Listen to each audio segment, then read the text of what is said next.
어느 꼭대기에 자리한 아름다운 마을에 행복한 왕자라는 동상이 있었어요. 그 동상은 머리부터 발끝까지 금으로 씌워져 있었죠. 그가 잡은 칼 손잡이에는 커다랗고 빨간 루비가 박혀 있었어요. 그리고 그의 눈에는 2개의 초록색 에메랄드가 빛나고 있었죠. 행복한 왕자 동상은 마을 사람들에게 희망과 행복을 나눠준다고 알려져 있었어요. 어느 날 밤 한 참새가 마을에 들렀어요. 그녀의 친구들은 추위를 피해 더 따뜻한 곳으로 날아갔지만 그녀는 무리에게서 떨어졌어요.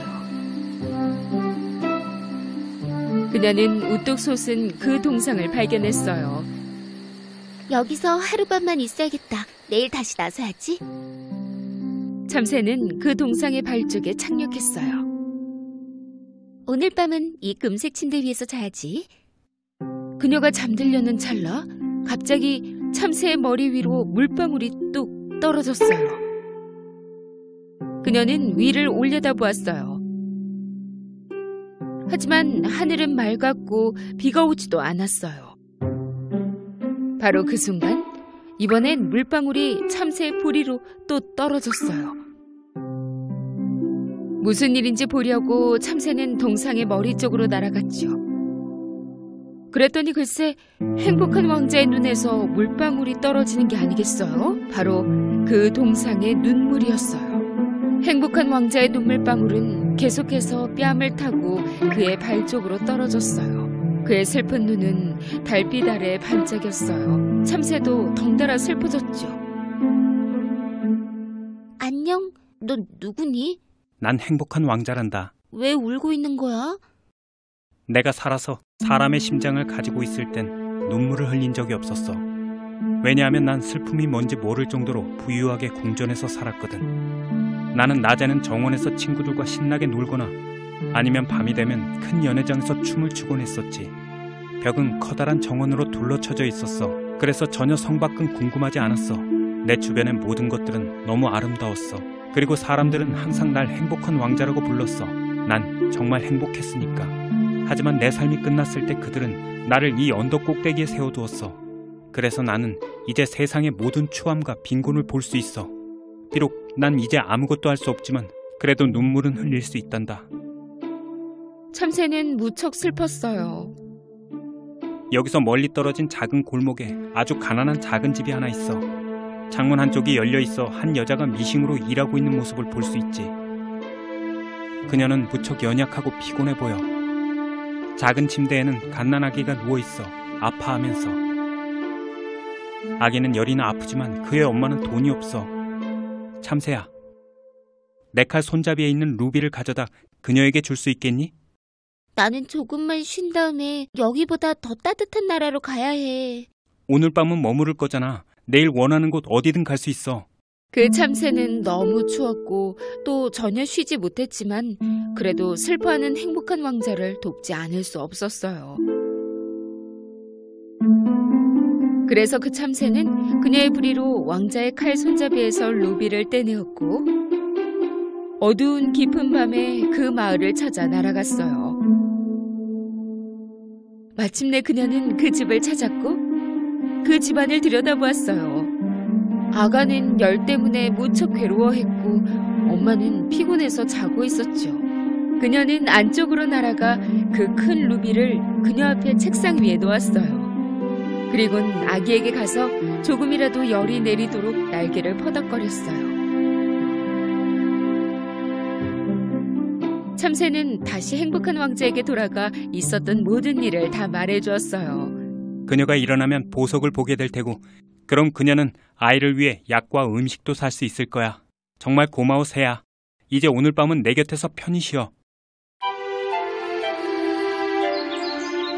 이제 아침이 되었어요. 그녀가 따뜻한 나라로 날아갈 준비를 하자 행복한 왕자는 그녀를 멈춰 세웠어요. 예, 참새야. 내 친구 참새야. 혹시 하룻밤만 더 머물다 가줄 수 있니? 나는 가족들과 친구들을 찾으러 되도록 빨리 따뜻한 나라로 날아가야 돼. 저기 반대편에 있는 아주 먼 마을에 젊은 한 남자가 다락방에 살고 있는 게 보여. 그 남자는 제비꽃이 있는 작은 유리병과 많은 종이들로 가득한 테이블에 앉아 있어. 그는 젊은 작가인데 이번에 새로운 책을 끝내려고 해. 하지만 먹을 빵도 없고 태울 나무도 없어. 그를 좀 도와주지 않을래? 착한 마음씨를 가진 그 참새는 하룻밤 더 그 작가를 위해 머물러 주기로 했어요. 안타깝게도 난 이제 루비가 없어. 하지만 내 눈은 에메랄드라고 불리는 아주 귀한 보석이지. 하나를 떼어내 그 작가에게 가져다 줘. 왕자의 말을 듣고 참새는 무척 슬퍼졌어요. 처음에는 그 참새도 반대했지만 그 왕자가 계속 설득하여 선택의 여지가 없었죠. 그래서 그녀는 불의로 에메랄드를 꺼냈어요. 그리고 그녀는 행복한 왕자가 말한 그 집으로 날아갔어요. 그녀가 도착했을 때 젊은 남자는 쉬지도 않고 앉아서 손으로 얼굴을 감싸고 있었어요. 그는 새가 날개를 펄럭이는 소리도 듣지 못했죠. 그는 고개를 들어 제비꽃 위에 놓여진 반짝이는 초록빛 에메랄드를 보게 되었어요. 그는 그의 글을 좋아한 팬이 두고 간 거라고 생각했어요. 그는 기뻐하며 에메랄드를 들고 일어섰어요. 이제 작별 인사를 할 시간이야. 착한 참새야, 혹시 오늘 하룻밤만 더 머물러 줄 수 없겠니? 이제 거의 겨울이야. 곧 눈이 올 거라고. 난 정말로 가야 돼, 왕자야. 나 정말 가야 돼. 그치만 정말 널 잊지 않을게. 근데 정말로 딱 한 가지 소원이 있어. 제발 이거 하나만 부탁해. 광장 아래 보면 성냥을 파는 작은 소녀가 있어. 근데 그 성냥들이 모두 물에 빠져 다 젖어버렸단다. 이제 그 소녀는 집에 가져갈 돈이 없어. 그 소녀의 아버지는 무척 화를 내고 그들은 오늘 밤 굶겠지. 소녀는 지금 울고 있어. 그녀는 모자는 물론이고 신을 신발도 그리고 양말도 없단다. 내 나머지 눈을 가져다가 그녀에게 줘. 그럼 그들은 나아질 거야. 이 이야기를 들은 참새는 하룻밤 더 머물기로 마음을 먹었어요. 알겠어. 하지만 난 너의 눈을 뗄 수는 없어. 그럼 넌 아무것도 못 보게 될 거야. 내 주변에 도움이 필요한 굶주린 사람들을 보는 게 더 마음이 아파. 내 말대로 해줘. 부탁해. 그의 나머지 한쪽 눈을 떼낸 참새는 날아가기 시작했어요. 그녀는 천천히 날아 그녀의 옆으로 가서는 그녀의 손에 에메랄드를 떨어뜨렸어요. 그 소녀는 어머나 너무나 예쁜 유리 조각이야 라고 기뻐하며 집으로 달려갔어요. 행복한 왕자 옆으로 다시 돌아온 그 작은 참새는 이렇게 말했어요. 이제부터 너의 곁에 남아 네 눈이 되어주기로 결심했어. 그 왕자는 참새가 온 마을을 날아 무슨 일이 일어났는지 그에게 알려주도록 했죠. 참새는 마을을 날아다녔어요. 그리곤 부자들이 그들의 따뜻한 집에서 편히 앉아있는 반면 가난한 사람들은 따뜻해지려고 그 추위 속에서 불을 피우는 모습을 보게 되었어요. 그녀가 어두운 골목에 들어섰을 때 그녀는 굶주려 허약한 모습의 아이들을 보았어요. 그리곤 다리 아래서는 서로 껴안고 따뜻하게 해주며 잠든 두 아이들도 보았죠.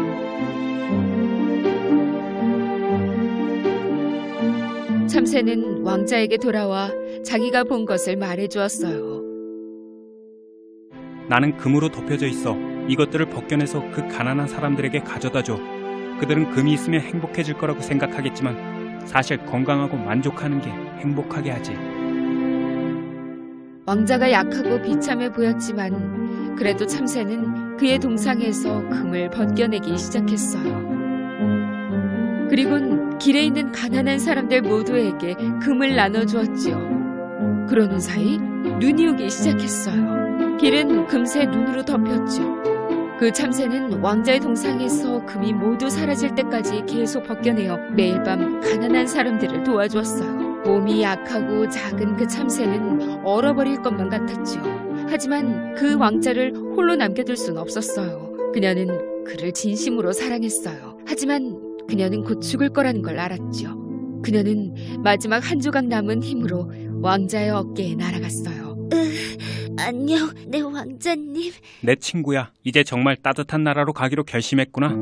그 작은 참새는 자신이 어디로 가는지 왕자에게 말할 수 없었어요. 그의 볼에 살며시 뽀뽀를 하였어요. 그리고는 그 왕자의 옆쪽 바닥에 떨어져 버렸어요. 바로 그때 행복한 왕자 동상 안에는 뭔가 갈라지는 소리가 들렸어요. 나무로 만들어진 그의 심장에서 나는 소리였어요. 아침이 되자 행복한 왕자 동상 주변으로 사람들이 몰려들었어요. 그들은 놀라워하며 그 동상을 바라보고 있었죠. 그리고는 그 왕자의 발 옆에 누워있는 차갑게 식어버린 참새를 보았어요. 모두 다 슬퍼하고 있는데 한 남자의 소리가 들렸어요. 바로 그 젊은 작가였답니다. 이제서야 이 행복한 왕자가 왜 이런 모습을 하고 있는지 알겠어요. 그와 참새는 우리의 행복을 위해 그들을 희생한 거예요. 그러니 여러분 행복하세요. 슬퍼하지 마세요. 이 마을에서 가장 아름다운 두 개의 심장은 그들의 심장이었어요. 그것은 영원토록 함께할 것입니다.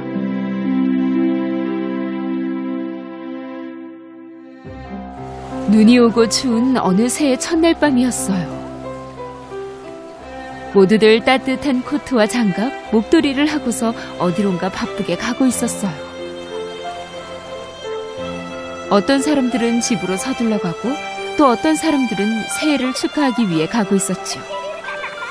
어린이들은 길에서 눈싸움을 하며 놀기도 했답니다. 물론 그들은 눈을 아주 좋아했어요. 그들은 미친 듯이 웃으며 장난쳤어요. 하지만 그 길에는 즐겁게 노는 그들과는 다른 어떤 소녀가 있었죠. 이 작은 소녀는 길 한가운데서 아이들이 뛰어노는 것을 구경하고 있었어요.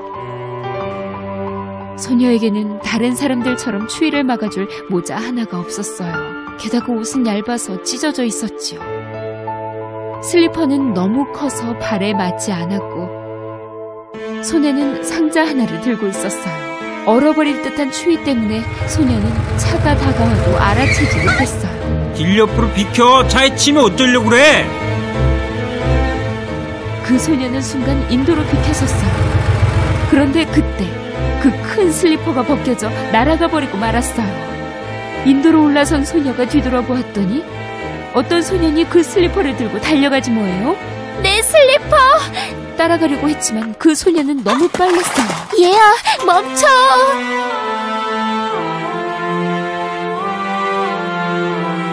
소녀는 할 수 없이 맨발로 갔다가 벽 옆에 머물 만한 곳을 찾았어요. 그녀는 들고 있던 상자를 열고는 바닥에 내려놓았지요. 추위 속에서 눈물을 흘리며 성냥으로 가득한 상자를 보고 있었어요. 바로 성냥팔이 소녀였죠. 하지만 그날은 한 박스도 팔지 못했어요. 성냥을 팔아 돈을 벌면 집에 가서 적어도 따뜻한 스프 한 그릇은 엄마와 함께 먹을 수 있었죠. 춥고 서글펐지만 그래도 얇고 떨리는 소리로 외쳤어요. 성냥 사세요.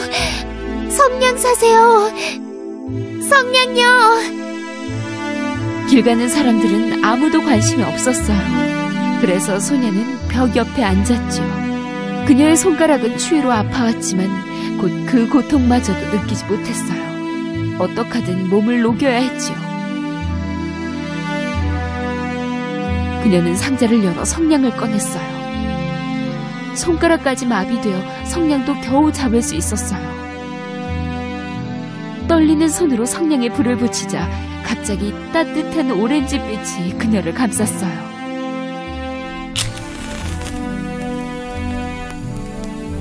불쌍한 소녀는 성냥을 이쪽 손에서 반대 손으로 옮겨가며 잡았죠. 그 소녀의 손은 더 이상 춥지 않았어요. 소녀는 불타는 스토브 앞에서 타오르는 불을 바라보는 꿈을 꾸기 시작했어요. 소녀는 아름다운 방에 있는 큰 스토브 앞에 앉아 있었죠. 그녀는 스웨터를 입고 털부츠를 신고 머리에는 모자도 쓰고 있었어요. 너무 뜨거워 땀이 날 정도였죠. 하지만 갑자기 성냥이 꺼져버렸어요. 성냥이 꺼지자 그 달콤했던 꿈도 사라졌어요. 그녀의 손가락은 다시 얼어 아파오기 시작했죠. 소녀는 다른 성냥을 피웠어요. 바로 그때 추운 바람이 불어왔어요.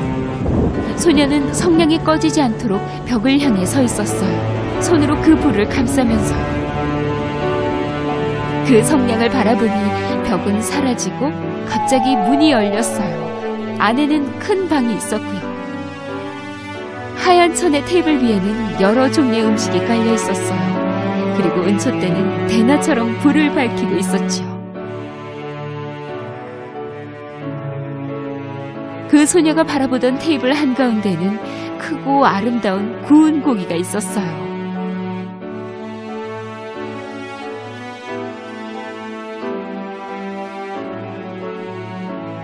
소녀는 바로 그 고기 조각을 떼내어 입으로 가져갔어요. 그랬더니 더 이상 배고프지 않았어요. 성냥팔이 소녀는 더 먹고 싶어 했지요. 다가가 한 입 더 먹으려고 하자 갑자기 소녀가 쥐고 있던 성냥이 꺼져버렸어요. 바로 그때 불쌍한 소녀의 손이 뜨거워 성냥을 던지고 말았어요. 성냥을 던지자마자 그 방과 테이블 위에 있던 음식들이 사라지고 벽이 다시 나타났어요. 그 작은 소녀는 다른 성냥을 또 켰지요. 이제는 더 큰 꿈을 꾸게 되었어요. 소녀는 어느 여름날 밤 나무 아래에서 밤하늘별을 보고 있었어요. 밤이었지만 무척 더웠죠. 그 소녀는 별에서 눈을 뗄 수가 없었어요. 전에는 한 번도 보지 못한 하늘과 깨끗하고 밝게 빛나는 별을 보았지요. 그때 갑자기 별똥별이 떨어졌어요. 그녀는 속으로 생각했어요. 영원 속으로 누군가가 떠나는구나. 사실 그 이야기는 할머니가 말씀해 주셨었죠. 바로 그때 할머니가 나타났어요.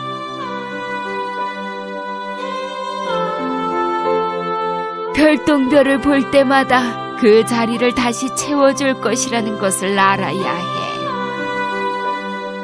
그녀의 할머니는 아주 잠시 나타났다가 사라졌어요. 성냥팔이 소녀는 할머니를 불렀지요. 가지 마세요. 잠깐요, 제발요. 할머니가 그리워요. 소녀는 할머니가 다시 보고 싶어 성냥을 켰어요. 길 한가운데서 추위에 온몸이 얼어버린 것도 잠시 잊고 그녀는 다시 꿈을 꾸기 시작했어요. 소녀는 계속해서 성냥을 켰어요. 그녀는 마치 할머니를 보며 할머니의 목소리를 듣는 것 같았죠. 그 소녀는 또다시 성냥을 켰어요. 주변이 대나처럼 환해졌고 아름다우신 할머니를 만날 수 있었어요. 할머니의 사랑 가득한 미소가 그녀를 그동안 겪은 고통과 추위마저도 잊게 했지요. 소녀는 이 순간이 끝나는 것이 싫어 서둘러 마지막 성냥을 켰어요. 할머니는 그녀 앞에 다시 나타나 팔로 그 성냥팔이 소녀를 따뜻하게 잡아주었어요. 그들은 함께 하늘로 날아가기 시작했어요. 그 작은 소녀는 마침내 편안했어요. 더 이상 춥지도 배고프지도 않았죠. 바로 그때 별똥별 하나가 떨어지고 말았어요.